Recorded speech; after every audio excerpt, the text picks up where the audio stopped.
ਜੀ ਇੰਜੋਏ ਕਰੇ ਪ੍ਰੋਗਰਾਮ ਸੋਹਣੀ ਸਵੇਰ ਆਪਣੇ ਦੋਸਤ ਮੋਹਿਤ ਰੂਬਲ ਦੇ ਨਾਲ ਤੇ ਇਸ ਪ੍ਰੋਗਰਾਮ ਨੂੰ ਇੰਜੋਏ ਕਰੇ FM ਰੇਨਬੋ ਤੇ। ਜਨਾਬ ਅਸੀਂ ਹਰ ਚੀਜ਼ ਇੰਜੋਏ ਕਰ ਰਹੇ ਹੁੰਦੇ ਹਾਂ, ਹਨਾ। ਮੌਸਮ ਇੰਜੋਏ ਕਰ ਰਹੇ ਹਾਂ, ਠੰਡਾਂ ਆ ਲੱਗੀਆਂ, ਹੁਣ ਸਰਦੀਆਂ ਸ਼ੁਰੂ ਹੋ ਚੁੱਕੀਆਂ, ਉਹਨੂੰ ਇੰਜੋਏ ਕਰਦੇ ਹਾਂ, ਗਰਮੀਆਂ 'ਚ ਗਰਮੀਆਂ ਇੰਜੋਏ ਕਰਦੇ ਹਾਂ। ਓਬਵੀਅਸਲੀ ਤੁਸੀਂ ਕਹੋਗੇ ਕਿਹੜੀ ਨਵੀਂ ਗੱਲ ਕਰਤੀ। ਹਾਂ, ਨਵੀਂ ਗੱਲ ਨਹੀਂ ਹੈ, ਪਰ ਕਾਫੀ ਗੱਲਾਂ ਨੇ ਜਿਹੜੀਆਂ ਨਵੀਆਂ ਹੋ ਸਕਦੀਆਂ ਨੇ, ਪਰ ਅਸੀਂ ਉਸਨੂੰ ਇਗਨੋਰ ਜਿਹਾ ਕਰ ਦਿੰਦੇ ਹਾਂ। ਕਾਫੀ ਚੀਜ਼ਾਂ ਅਸੀਂ ਜਿਹੜੀਆਂ ਹਰ ਰੋਜ਼ ਇੰਜੋਏ ਕਰਦੇ ਹਾਂ ਪਰ ਐਜ਼ ਗਰੰਟਡ ਲੈ ਲੈਂਦੇ ਹਾਂ। ਯਾਨੀ ਕਿ ਕਿੰਨੀ ਸੋਹਣੀ ਹਵਾ ਜਿਹੜੀ ਹੈ, ਕਿੰਨੀ ਸੋਹਣੀ ਧਰਤੀ ਹੈ, ਕਿੰਨੀ ਸੋਹਣੀ ਮਿੱਟੀ ਹੈ, ਕਿੰਨਾ ਸੋਹਣਾ ਪਾਣੀ ਹੈ, ਬਟ ਨਾ ਅਸੀਂ ਉੱਤੇ ਬਹੁਤਾ ਧਿਆਨ ਨਾ ਦਿੰਦੇ ਹੋਏ ਉਸਨੂੰ ਹਰ ਦਿਨ ਖਰਾਬ ਕਰ ਰਹੇ ਹਾਂ ਐਂਡ ਕਾਫੀ ਜ਼ਿਆਦਾ ਖਰਾਬ ਕਰ ਚੁੱਕੇ ਹਾਂ।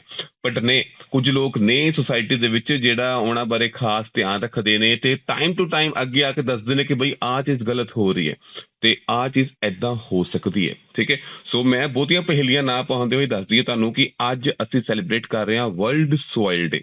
ਠੀਕ ਹੈ, ਐਂਡ ਇਸ ਟੌਪਿਕ ਤੇ ਗੱਲਬਾਤ ਕਰਨ ਦੇ ਲਈ ਸਾਡੇ ਨਾਲ ਜੁੜ ਚੁੱਕੇ ਨੇ ਜਲੰਧਰ ਦੇ ਇੱਕ ਇਨਵਾਇਰਮੈਂਟਲਿਸਟ ਜੋ ਕਿ ਪਿਛਲੇ ਕਾਫੀ ਲੰਮੇ ਸਮੇਂ ਤੋਂ ਕਹਿ ਲਓ ਕਿ ਜਿਹੜੀਆਂ ਰੀਅਲ ਇਸ਼ੂਜ਼ ਨੇ ਉਹਦੇ ਲਈ ਕੰਮ ਕਰ ਰਹੇ ਨੇ, ਚਾਹੇ ਉਹ ਪਲਾਸਟਿਕ ਹੋਵੇ, ਚਾਹੇ ਉਹ ਵੇਸਟ ਮੈਨੇਜਮੈਂਟ ਹੋਵੇ, ਚਾਹੇ ਉਹ ਵਾਟਰ ਹੋਵੇ, ਚਾਹੇ ਉਹ ਮਿੱਟੀ ਹੋਵੇ। ਸੋ ਸਾਡੇ ਨਾਲ ਜੁੜ ਚੁੱਕੇ ਨੇ ਮੀਨਲ ਵਰਮਾ ਮੈਮ, ਜਿਨ੍ਹਾਂ ਨੂੰ city, state and even nation ਵੱਲੋਂ ਵੀ ਰੈਕੋਗਨੀਸ਼ਨ ਮਿਲ ਚੁੱਕੀ। ਯਾਨੀ ਕਿ ਤਿੰਨੋਂ ਜਿਹੜੇ ਵਿਭਾਗ ਨੇ, ਹਨਾ, ਸ਼ਹਿਰ ਦੇ, ਸਟੇਟ ਦੇ ਤੇ ਜਿਹੜੇ ਦੇਸ਼ ਦੇ, ਉਹਨਾਂ ਨੂੰ ਪਤਾ ਚੱਲ ਚੁੱਕਾ ਕਿ ਜਲੰਧਰ ਦੇ ਅਜਿਹੇ ਇੱਕ ਮੈਡਮ ਨੇ ਜੋ ਕਿ ਲਗਾਤਾਰ ਕੰਮ ਕਰ ਰਹੇ ਨੇ। ਸੋ ਆਓ ਜਾਣਦੇ ਹਾਂ ਉਹਨਾਂ ਦੇ ਬਾਰੇ ਤੇ ਉਹਨਾਂ ਕੋਲ ਪੁੱਛਦੇ ਹਾਂ ਕਿ ਕਿਹੋ ਜਿਹਾ ਕੰਮ ਕਰ ਰਹੇ ਨੇ ਐਂਡ ਅੱਜ ਦੇ ਇਸ ਖਾਸ ਡੇ ਦੇ ਉੱਪਰ ਕੀ ਕੁਝ ਕੀਤਾ ਜਾ ਸਕਦਾ ਹੈ ਐਂਡ ਆਉਣ ਵਾਲੇ ਸਮੇਂ ਵਿੱਚ ਕੀ ਰੈਗੂਲਰ ਕੀਤਾ ਜਾ ਸਕਦਾ ਹੈ। ਸੋ ਸਭ ਤੋਂ ਪਹਿਲਾਂ ਮੈਡਮ ਬਹੁਤ ਸਵਾਗਤ ਹੈ ਸਾਡੇ ਪ੍ਰੋਗਰਾਮ ਸੋਹਣੀ ਸਵੇਰ FM ਰੇਨਬੋ ਤੇ। Good morning Mohit, thank you so much. FM के सारे लिसनर्स को मेरा प्यार भरा नमस्ते एंड वेरी गुड मॉर्निंग ਜੀ। ਉਹਨਾਂ ਵੱਲੋਂ ਵੀ ਸਾਰਿਆਂ ਵੱਲੋਂ ਨਮਸਕਾਰ। ਤੇ ਮੈਡਮ ਜਿਵੇਂ ਅਸੀਂ ਅੱਜ ਵਰਲਡ ਸੋਇਲ ਡੇ ਜਿਹੜਾ ਹੈ ਮਨਾ ਰਿਹਾ ਸੀ, ਫਿਲਮਾਂ 'ਚ ਤੇ ਜਾਂ ਫਿਰ ਕਹਿ ਲਓ ਬਾਣੀ ਵਿੱਚ ਜਾਂ ਅਲੱਗ-ਅਲੱਗ ਭਗਤੀ ਪ੍ਰੋਗਰਾਮ ਵਿੱਚ ਸੁਣਦੇ ਰਹਿੰਦੇ ਹਾਂ ਕਿ ਹਨਾ ਮਿੱਟੀ ਸਾਡੀ ਮਾਂ ਹੈ ਤੇ ਮਿੱਟੀ ਮਾਂ ਹੈ, ਪਰ ਅਸੀਂ ਮਿੱਟੀ ਦੀ ਜਿਹੜੀ ਅਸਲ ਜਿਹੜੀ ਇੱਜ਼ਤ ਕਿਉਂ ਨਹੀਂ ਕਰ ਰਹੇ, ਉਹਦੀ ਬੇਕਦਰੀ ਕਾਹਤੋਂ ਕਰਦੇ ਹਾਂ? मुझे लग रहा है मोहित कि हमें ना स्टार्टिंग से ही नहीं सिखाया गया कि धरती हमारी माँ है। हमारे टाइम पे तो हमें जैसे स्कूल में भी सिखाते थे, हमारे पेरेंट्स भी बोलते थे कि धरती का जो है वो सम्मान करो, क्योंकि हमारा खाना जो है उसी धरती में से आता है, जो हम खा रहे हैं, जो हम जी रहे हैं। और देखा जाए तो हमारी खुद की बॉडी जो है वो भी मिट्टी है, मिट्टी से बनी है और मिट्टी में ही समा जाएंगे हम लोग। तो इसलिए मुझे लगता है कि अब लोगों को सॉइल की जो है ना वो वैल्यू करनी सीखनी पड़ेगी दोबारा। ये एक जनरेशन जो है ना वो भूल गया कि हमारा खाना कहाँ से आ रहा है, हम सरवाइव कहाँ से कर रहे हैं और हमारी सस्टेनेबिलिटी, हमारी एग्जिस्टेंस जो है वो सॉइल पर डिपेंडेंट है। क्योंकि अगर सॉइल नहीं होगी तो हमें खाने को नहीं मिलेगा, और खाने को नहीं मिलेगा पानी भी मैं कहूँ तो प्यूरिफाई सॉइल के थ्रू ही होता है। अगर मिट्टी नहीं होगी तो पानी भी हमें साफ नहीं मिलेगा, इसलिए ਇੱਜ਼ਤ ਦੇਣੀ ਤਾਂ ਬਣਦੀ ਹੈ। ਜੀ ਜਿਵੇਂ ਤੁਸੀਂ ਬੜੇ ਸੋਹਣੇ ਤਰੀਕੇ ਨਾਲ ਕਿਹਾ ਕਿ ਲੋਕੀ ਭੁੱਲ ਚੁੱਕੇ ਨੇ ਕਿ ਮਿੱਟੀ ਤੋਂ ਹੀ ਸਾਨੂੰ ਖਾਣਾ ਮਿਲਦਾ ਹੈ। ਐਂਡ ਅਗਰ ਮੈਂ 2022 ਦੇ ਥੀਮ ਬਾਰੇ ਗੱਲ ਕਰਾਂ ਤਾਂ ਉਹ ਥੀਮ ਵੀ ਇਹੀ ਹੈ ਕਿ ਵੇਅਰ ਫੂਡ ਬਿਗਿਨਸ, ਜਿੱਥੋਂ ਅੰਨ, ਜਿੱਥੋਂ ਸਾਡਾ ਜਿਹੜੀ ਰੋਟੀ ਹੈ ਉਹ ਸ਼ੁਰੂ ਹੁੰਦੀ ਹੈ। ਤੁਸੀਂ ਉਸਨੂੰ ਕਿਵੇਂ ਭੁੱਲ ਸਕਦੇ ਹਾਂ? ਸ਼ਾਇਦ ਉਹੀ ਕਾਰਨ ਹੈ ਕਿ ਅਸੀਂ ਅੱਜ ਗਰੈਂਟਡ ਲੈਣਾ ਸ਼ੁਰੂ ਕਰ ਦਿੱਤਾ ਕਿ ਬਈ ਕੋਈ ਗੱਲ ਨਹੀਂ, ਆਉਂਦੀ ਹੈ ਤੇ ਆਈ ਜਾਵੇ। ਬਟ ਸਾਡੀ ਕਾਫੀ ਸਾਰੀਆਂ ਡੇਲੀ ਦੀਆਂ ਇਹੋ ਜਿਹੀਆਂ ਐਕਟੀਵਿਟੀਜ਼ ਨੇ ਜਿਸ ਦੇ ਨਾਲ ਅਸੀਂ ਉਸਨੂੰ ਖਰਾਬ ਕਰ ਰਹੇ ਹਾਂ। ਸੋ ਮੈਡਮ ਕਿਵੇਂ ਇੱਕ ਆਮ ਵਿਅਕਤੀ ਕਿਵੇਂ ਉਸ ਮਿੱਟੀ ਨੂੰ ਹਰ ਦਿਨ ਪੋਲਿਊਟ ਕਰਦਾ ਜਾ ਰਿਹਾ? मोहित, पोल्यूट करने के लिए तो बहुत कुछ है हमारे पास। प्लास्टिक की बात करें हम, हमारा प्लास्टिक भी सारा सॉइल में जा रहा है। जब हम अपने घर से प्लास्टिक बाहर फेंकते बिना सेग्रीगेट किए तो वो अल्टीमेटली डंप्स पे जाता है। आप वरियाना डंप देख लीजिए, वो भरा पड़ा, पहाड़ बन गए वहां पे कूड़े के। तो वो उसमें सब प्लास्टिक सबसे ज्यादा है। फिर ई वेस्ट आपका है, जो बैटरीज आप डाल देते हैं उसमें से लीचिंग होती है, वो भी सारा सॉइल में चला जाता है। मतलब हम ये चीज ध्यान में रखें कि जो चीज मिट्टी में जा रही है वो अल्टीमेटली हमारी बॉडी में भी जाएगी, क्योंकि उसी सॉइल में हमारा खाना उगाया जाएगा, उसी सॉइल से हमारा पानी आएगा, क्योंकि उसी से प्योरीफाई होकर हमारा पानी जो है वो ग्राउंड में जा रहा है। अगर हम रेन वाटर की बात कर रहे हैं या सरफेस वाटर की भी बात कर रहे हैं तो वही पानी हम पी रहे हैं, वही खाना हम खा रहे हैं।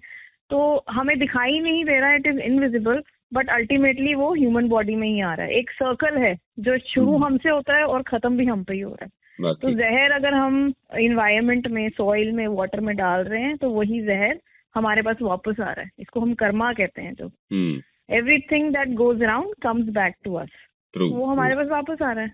वाकई ਸੋ ਇੱਕ ਆ ਵੀ ਪੁਆਇੰਟ ਹੈ, ਜਿਵੇਂ ਤੁਸੀਂ ਕਿਹਾ ਕਿ ਅਸੀਂ ਇੰਨਾ ਜ਼ਿਆਦਾ ਪੋਲਿਊਟ ਕਰ ਰਹੇ ਹਾਂ, ਅਲੱਗ-ਅਲੱਗ ਤਰੀਕਿਆਂ ਨਾਲ ਪੋਲਿਊਟ ਕਰ ਰਹੇ ਹਾਂ, ਤੇ ਅੱਜ ਕੱਲ੍ਹ ਦੀ ਜਿਹੜੀ ਬਿਮਾਰੀਆਂ ਨਵੀਆਂ ਸੁਣਦੇ ਆ, ਸ਼ਾਇਦ ਉਹ ਵੀ ਸਾਡਾ ਹੀ ਇੱਕ ਕਹਿ ਲਓ ਕਿ ਸਾਡੇ ਕਰਮਾਂ ਦਾ ਫਲ ਹੈ ਕਿ ਜੋ ਅਸੀਂ ਇੰਨਾ ਜ਼ਿਆਦਾ ਖਰਾਬ ਕਰੀ ਜਾ ਰਹੇ, ਚਾਹੇ ਧਰਤੀ ਦੀ ਗੱਲ ਕਰੀਏ, ਚਾਹੇ ਹਵਾ ਦੀ ਗੱਲ ਕਰੀਏ, ਚਾਹੇ ਪਾਣੀ ਦੀ ਗੱਲ ਕਰੀਏ, ਕਿਉਂਕਿ ਬਿਮਾਰੀਆਂ ਵੀ ਸਾਨੂੰ ਫਿਰ ਇੱਥੋਂ ਹੀ ਲੱਗ ਰਹੀਆਂ ਕਿ ਜੋ ਅਸੀਂ ਇੰਨਾ ਜ਼ਿਆਦਾ ਜ਼ਹਿਰੀਲਾ ਆਪਾਂ ਬਣਾ ਰਹੇ ਹਾਂ ਆਪਣੀ ਮਿੱਟੀ ਨੂੰ, ਮਿੱਟੀ 'ਚ ਵੀ ਜਿਹੜੀ ਚੀਜ਼ ਉੱਗਦੀ ਹੈ ਫਿਰ ਦੁਬਾਰਾ ਆਪਾਂ ਕੰਜ਼ਿਊਮ ਕਰਦੇ ਹਾਂ, ਤੇ ਵੱਖੋ-ਵੱਖ ਨਵੀਆਂ ਐਂਡ ਭਿਅੰਕਰ ਬਿਮਾਰੀਆਂ ਸਾਨੂੰ ਲੱਗ ਰਹੀਆਂ ਨੇ। ਸੋ ਮੈਡਮ, ਜਿਵੇਂ ਪਹਿਲਾਂ ਗਾਣੇ ਆਉਂਦੇ ਸੀ, ਕਿੰਨੇ ਪਿਆਰਾ ਗੀਤ ਆਉਂਦਾ ਸੀਗਾ ਕਿ ਹਾਂ ਬਈ ਮੇਰੇ ਦੇਸ਼ ਕੀ ਮਿੱਟੀ, ਹਨਾ, ਸੋਨਾ ਉਗਲੇ ਉਗਲੇ ਹੀਰੇ ਮੋਤੀ, ਮਤਲਬ ਲੋਕ ਵਾਕਈ ਉਸ ਕਨਸੈਪਟ ਤੋਂ ਨਾ ਪਰੇ ਹੁੰਦੇ ਜਾ ਰਹੇ ਆ। ਸੋ ਅੱਜ ਦਾ ਜਿਹੜਾ ਡੇ ਹੈ, ਨੋ ਡਾਊਟ ਸਕੂਲ ਕਾਲਜਸ ਵਿੱਚ ਇੱਕ ਚੰਗੇ ਤਰੀਕੇ ਨਾਲ ਮਨਾਇਆ ਜਾਵੇਗਾ, ਪਰ ਆਮ ਜਨਤਾ ਜੋ ਸ਼ਾਇਦ ਇਸ ਵਾਰ ਰੇਡੀਓ ਸੁਣ ਵੀ ਰਹੀ ਹੈ, ਸ਼ਾਇਦ ਨਹੀਂ ਵੀ ਸੁਣ ਰਹੀ ਹੈ, ਅਸੀਂ ਕਿਵੇਂ ਉਹਨੂੰ ਕੰਟਰੀਬਿਊਟ ਕਰ ਸਕਦੇ ਹਾਂ ਕਿ ਬਈ ਅਸੀਂ ਆਹ ਚੀਜ਼ ਨਹੀਂ ਕਰਨੀ, ਕਿਹੜੀ ਚੀਜ਼ ਆਪਾਂ ਕਰਨੀ ਬੰਦ करिए ਤਾਂ जो मिट्टी ਨੂੰ बचा सकिए। पहली बात तो मिट्टी को आपने खुला नहीं छोड़ना। अगर जैसे हम अपनी स्किन बचाने के लिए कपड़े पहनते हैं, क्लाइमेट से बचाने के लिए, जैसे अब ठंड आ गई है तो हम पूरे कपड़े पहन के रखते हैं कि ठंड ना लगे, वैसे सॉइल को भी आपके प्यार की, आपके इम्पोर्टेंट मतलब आपकी अटेंशन की ज़रूरत है। आप सॉइल को मल्च करके रखिए। जो ड्राई लीव्स हैं वो जलाने के लिए नहीं है, उस जलाने से आपका जो ग्लोबल वार्मिंग है और AQI जो है वो एयर की खराब हो रही है। और टेम्परेचर आप देख लीजिए, अब दिसंबर चल रहा है, अभी हमारे स्वेटर्स भी बाहर नहीं आए हैं, अभी फॉग भी डलनी शुरू नहीं हुई है, जो हमें सिर्फ इंडिकेट कर रहा है कि क्लाइमेट क्राइसिस जो है वो हमारे दरवाजे तक पहुंच गई है। जितना हम इसको टेम्परेचर को राइज करेंगे, ग्लोबल वार्मिंग बढ़ेगी। जितनी ग्लोबल वार्मिंग बढ़ेगी, हमारी सॉइल की क्वालिटी जो है वो खराब होगी, क्योंकि जितनी गर्मी बढ़ती है, जब गर्मी ज्यादा हो जाती है तो हमारी स्किन जलनी शुरू हो जाती है जी। उसी तरह सॉइल के न्यूट्रिएंट्स भी जलने शुरू हो जाएंगे। फिर उसमें जो भी आप फूड लगाएंगे या उसमें से जो कंज्यूम करेंगे फूड, वो उसमें न्यूट्रिएंट्स नहीं होंगे। वो सिर्फ, अब आप देख लीजिए आज के डेट में जो आप खाना खाते हो उससे पेट नहीं भरता, ठीक है ना। आप जितना मर्जी खाई जाएंगे, आपको लगेगा कि ये पेट नहीं भरा मेरा अभी तक जी। रीजन यही है कि उसमें अब न्यूट्रिएंट्स नहीं है। एक तो वो हाइब्रिड है, आपके लैब्स में बन रहे हैं सीड्स। दूसरा ये कि अब सॉइल में न्यूट्रिएंट्स नहीं है, हम पेस्टिसाइड्स डाल रहे हैं, इंसेक्टिसाइड डाल रहे हैं, वो भी हमें बंद करने पड़ेंगे। हमें पर्मा कल्चर की तरफ जाना पड़ेगा, जिसमें डिफरेंट टाइप्स ऑफ प्लांट्स उगाते हैं, लोकल प्लांट्स उगाते हैं, जिससे सॉइल में न्यूट्रिएंट्स वापस आते हैं। जब न्यूट्रिएंट्स की बात करते हैं, जो वाइल्ड प्लांट्स होते हैं लोकल, वो भी आपकी सॉइल के जो काफी चीजें जो होती हैं ना, जो न्यूट्रिएंट्स हम खुद नहीं क्रिएट कर पाते, वो वाइल्ड प्लांट्स जो हैं उसको कन्वर्ट करके, सॉइल में कन्वर्ट करके वापस डालने का काम करते हैं। इसलिए हर वाइल्ड जो प्लांट है वो खराब नहीं होता है, लेट देम सर्वाइव। अगर आप पर्माकल्चर कर रहे हैं तो ये सब एक कोएग्जिस्टेंस में चलेगा। मल्चिंग जब आप करते हैं तो उसमें बहुत सारे माइक्रो ऑर्गेनिजम्स होते हैं, उसके लीव्स के नीचे जो है वो उसके नीचे वो सर्वाइव करते हैं, उनका घर आप कह सकते बन जाता है। तो वो क्या करते हैं, वो धीरे धीरे आपके जो लीव्स होते हैं, जो हॉर्टिकल्चर वेस्ट होता है, उसको वो कंपोस्ट में कन्वर्ट करके सॉइल में वापस डाल देते हैं जी। ये चीज हमें नहीं करनी आती है, humans can not do that. उसके लिए हमें माइक्रो ऑर्गेनिजम्स ही चाहिए। अगर हम मैन्युअली भी कर रहे हैं तब भी हमें माइक्रो ऑर्गेनिजम्स चाहिए। पर आजकल कई मशीन्स आ गई हैं, लोगों को लगता है वो कंपोस्ट क्रिएट कर रही है, बट वो कार्बन ज्यादा क्रिएट कर रही है। ओके, वो उसको जला देती है और वो कार्बन में कन्वर्ट हो जाता है। तो हमें चाहिए लाइव सॉइल, उसके लिए हमें कंपोस्टिंग शुरू करनी पड़ेगी।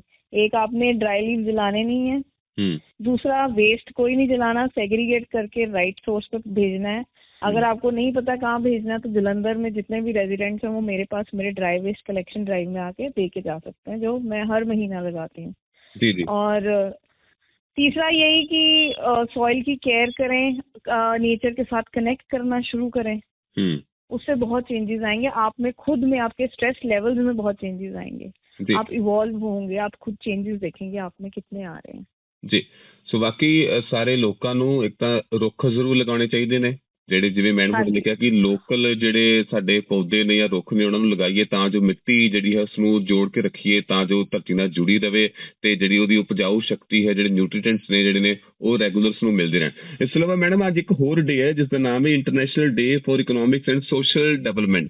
ਸੋ ਮੈਨੂੰ ਲੱਗਦਾ ਕਿ ਜਿੱਦਾਂ ਮਤਲਬ ਵਰਲਡ ਵਲੰਟੀਅਰਸ ਡੇ ਆਪਾਂ ਕਹਿ ਸਕਦੇ ਹਾਂ, ਹਨਾ।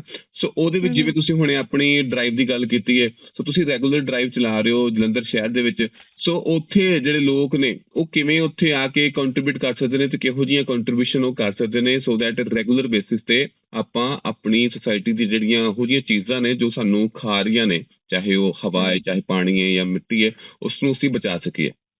हाँ जी। मोहित, ड्राइव में हम हर तरह का ये आपका ड्राई वेस्ट, जैसे आपका प्लास्टिक है वो 6-7 टाइप्स के होते हैं, 7 ग्रेड्स होते हैं और MLP होता है, ठीक है। वो आप हमें दे सकते हैं, बट धो के सुखा के क्लीन एंड ड्राई देना है, क्योंकि गंदे प्लास्टिक जो होते हैं वो फाइनली फिर डंप पे चले जाते हैं। दूसरा आपका ई वेस्ट हो गया, किसी भी तरह के इलेक्ट्रॉनिक वेस्ट जिसमें आपके बैटरीज, जैसे आपके सेल डलते हैं घड़ियों में, किसी भी तरह का ई वेस्ट जो खराब है आप देके हमें जा सकते हैं, हैंड ओवर कर सकते हैं, हम ई वेस्ट इंडस्ट्री पे भेजेंगे वो। तीसरा आपका थर्माकोल आप हमें देके जा सकते हैं।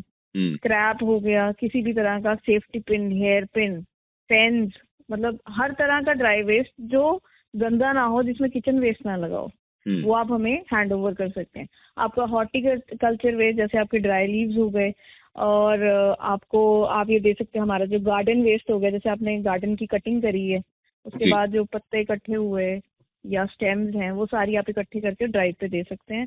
और इन एक्सचेंज में आपको कंपोस्ट दूंगी या बायोएंजाइम ले सकते हैं, या हमारा प्लांट्स हम डिस्ट्रीब्यूट करते हैं वहाँ पे, प्लांट स्वैपिंग भी करते हैं साथ में। अगर आपने एक्सचेंज करना है कोई प्लांट, आपके पास नहीं है बट हमारे पास अवेलेबल है, आप एक्सचेंज भी कर सकते हैं हमारे साथ। तो डबल ड्राइव चलती है हमारी, और किसी ने वॉलंटियर करना है वो भी आ सकता है, आपने सिर्फ अपना वेस्ट छोड़ के जाना है, आप वो भी कर सकते हैं। ठीक है। सो आई होप कि ਜਿਹੜੇ ਦੋਸਤਾਂ ਨੇ ਸੁਣਿਆ ਉਹ ਡੇਲੀ ਆਪਣੀ ਲਾਈਫ ਰੂਟੀਨ ਨੂੰ ਵੀ ਚੇਂਜ ਕਰਨਗੇ। ਇਸ ਤੋਂ ਇਲਾਵਾ ਜਿਹੜੀਆਂ ਡਰਾਈਵਸ ਜਲੰਧਰ ਵਿੱਚ ਮੈਡਮ ਹੁਣੀ ਕਰ ਰਹੇ ਨੇ ਉਹਦੇ ਵਿੱਚ ਵੀ ਪਾਰਟਿਸਿਪੇਟ ਕਰਕੇ ਤੇ ਆਪਣੇ এনवायरमेंट ਨੂੰ ਬਚਾਉਣ ਦੀ ਜਿਹੜੀ ਕੋਸ਼ਿਸ਼ ਹਰ ਵਰਗ ਵੱਲੋਂ, ਹਰ ਸ਼ਖਸ ਵੱਲੋਂ ਕਿਤੇ ਨਾ ਕਿਤੇ ਚੱਲ ਰਹੀ ਹੈ, ਉਹਦੇ 'ਚ ਤੁਸੀਂ ਵੀ ਆਪਣਾ ਕੰਟਰੀਬਿਊਟ शुरू करोगे। तो thank you so much ma'am. जी जी मैम प्लीज। मोहित, एक चीज और मैं बोलना चाहूंगी सारों को, आपके घर में से जो किचन वेस्ट मिलता है, निकलता है, अगर आप कंपोस्ट कर सकते हैं तो वेल एंड गुड।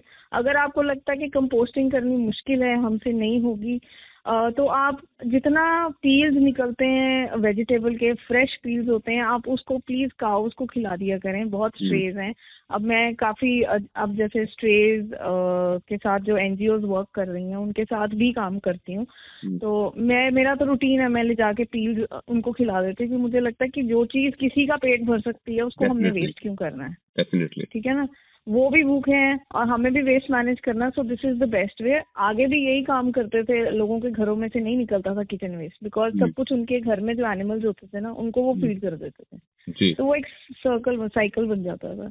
तो वही चीज हम अर्बन एरियाज में अब करें, जहाँ पे एनिमल्स हैं वहाँ पे, और प्लीज ध्यान रखें उसमें कोई खराब चीज या फंगस लगी हुई चीज ना फीड करें, क्योंकि एनिमल्स भी इम्पोर्टेंट है हमारे लिए। Everyone is here for a reason.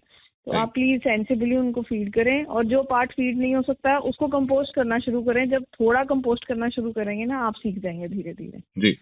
तो लेट्स प्ले आवर पार्ट। हम यहाँ प्रोटेक्टर की तरह आए हैं अर्थ पे, ओन करने की कोशिश ना करें हम इसको, तो बेटर है। ਬੇਸਿਕਲੀ ਅਗਰ ਮੈਂ ਮੋਰਲ ਆਫ ਦਾ ਸਟੋਰੀ ਕੱਢਣ ਦੀ ਕੋਸ਼ਿਸ਼ ਕਰਾਂ ਤਾਂ ਜਿਵੇਂ ਪਹਿਲਾਂ ਅਸੀਂ ਪੁਰਾਣੇ ਇੰਡੀਆ ਪੁਰਾਣੇ ਪੰਜਾਬ ਦੀ ਗੱਲ ਕਰੀਏ ਤਾਂ ਕਿਵੇਂ ਹਰ ਚੀਜ਼ ਦਾ ਸੋਲੂਸ਼ਨ ਸਾਡੇ ਘਰਾਂ 'ਚ ਸੀਗਾ। ਅਸੀਂ ਪਲਾਸਟਿਕ ਦੀਆਂ ਕੋਈ ਚੀਜ਼ਾਂ ਨਹੀਂ ਵਰਤਦੇ ਸੀਗੇ, ਹਨਾ, ਪੱਤਿਆਂ ਨੂੰ ਆਪਾਂ ਭਾਂਡਿਆਂ ਤਾਂ ਹੀ ਵਰਤਦੇ ਸੀਗੇ, ਜਾਂ ਬਾਰ-ਬਾਰ ਸਟੀਲ ਦੇ ਗਲਾਸ ਹੀ ਵਰਤਦੇ ਸੀਗੇ, ਜਾਂ ਜਿਵੇਂ ਤੁਸੀਂ ਕਿਹਾ ਕਿ ਕਿਚਨ ਵੇਸਟ ਘਰਾਂ 'ਚ ਹੀ ਰਹਿ ਜਾਂਦਾ ਸੀਗਾ। ਸੋ ਉਹ ਕਲਚਰ ਨੂੰ ਦੁਬਾਰਾ, ਅਸਲ ਇੰਡੀਆ ਨੂੰ ਦੁਬਾਰਾ ਬਣਾਉਣ ਦੀ ਕੋਸ਼ਿਸ਼ ਕਰੀਏ ਤਾਂ ਡੈਫੀਨੇਟਲੀ ਸਾਨੂੰ ਜਿਹੜੀਆਂ ਮੁਸ਼ਕਲਾਂ ਆ ਰਹੀਆਂ ਨੇ ਜਾਂ ਆਉਣ ਵਾਲੀਆਂ ਨੇ, ਦਰਵਾਜ਼ੇ ਤੇ ਖੜੀਆਂ ਨੇ, ਉਹਨਾਂ ਤੋਂ ਅਸੀਂ ਬਚਾਅ ਕਰ ਸਕਦੇ ਹਾਂ। So thank you so much ma'am, ਬੜੀ ਜ਼ਰੂਰੀ ਤੇ ਬੜੀਆਂ ਤੁਸੀਂ ਕਹਿ ਲਓ ਕਿ ਵੱਖਰੀਆਂ ਗੱਲਾਂ ਤੁਸੀਂ ਸਾਨੂੰ ਸਮਝਾਈਆਂ। ਆਈ ਹੋਪ ਕਿ ਸਾਰੇ ਜਾਣੇ ਇਨਕਲੂਡਿੰਗ ਮੈਂ ਵੀ ਇਹਨਾਂ ਤੇ ਕੰਮ ਕਰਾਂਗੇ ਤੇ ਜਿਹੜੀਆਂ ਮੁਸ਼ਕਲਾਂ ਆਉਣ ਨੂੰ ਤਿਆਰ ਬੈਠੀਆਂ ਨੇ ਉਹਨਾਂ ਨੂੰ ਰੋਕ ਸਕਾਂਗੇ। Thank you so much ma'am.